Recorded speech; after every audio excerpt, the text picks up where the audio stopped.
What's up, guys? Dr. Luke Greenwell here with my excellent model, Nate.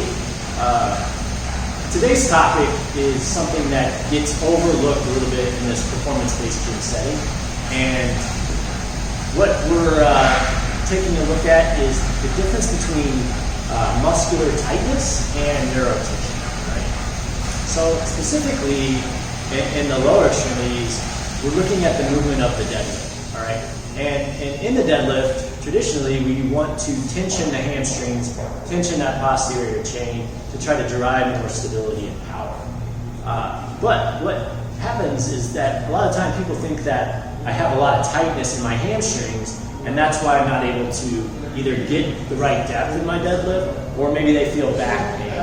All right, so what I'm talking about is trying to understand if you're dealing with neurotension or if you're dealing with hamstring tightness. So, real quick, we're going to take a look at a couple different self-diagnostic tests to identify what might be limiting you in your ability to get into that deadlift position.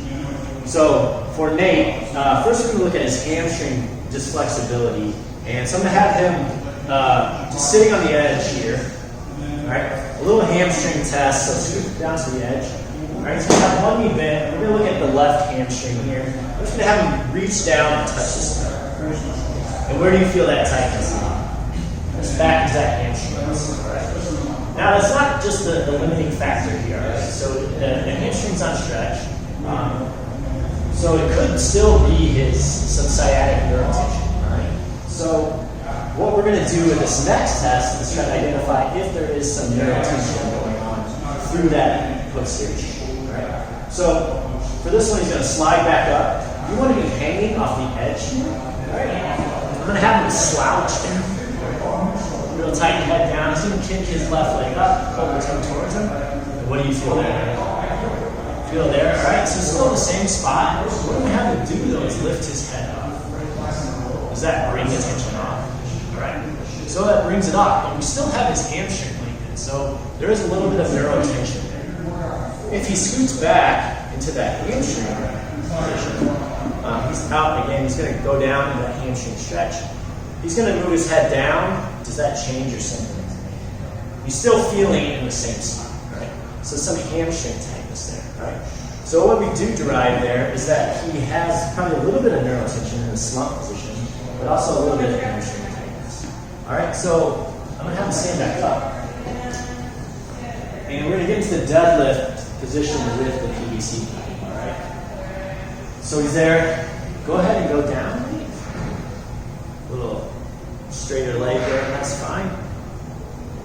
What do you feel here? Tension back. All right, so come back up. All right, where people get into trouble is if you go ahead and get back into that position. So his butt's going back, so we're already tensioning that nervous system. His head goes down a little bit, and he starts to lose a little bit of that stability in the back. So if he starts to round here a little bit, he's going to draw more tension into his sciatic nerve, and so more neurotension involved, right?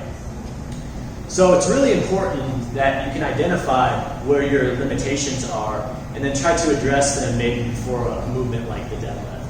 All right. So a quick little technique to try to gain some neural mobility is seated on the ground. So Nate's going to have him go down real quick there. All right.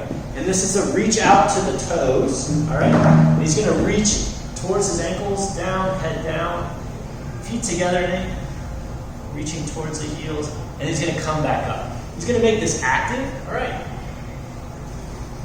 All right. He's going to do 10 of those. So this is what I'll call like an active neural flossing, all right? No holds here, different than a traditional static stretch. All right, go ahead and stand back up there. All right, let's come back. Let's test you over time and see how that neurotension position. Down, lift that leg up. Any difference there? A little bit better, all right? Okay. So then you would do a couple rounds of that with some light dynamic hamstring stretching, and then get into your deadlift. If you're having any additional complaints, or your symptoms aren't changing or go away, or if they're lasting through the night, then that's the time to seek some additional evaluation or medical attention. So hopefully that helps with your next deadlifting session. Don't forget to subscribe to our page if you like this video, and we're going to be putting out more content related to this. So thanks for checking in.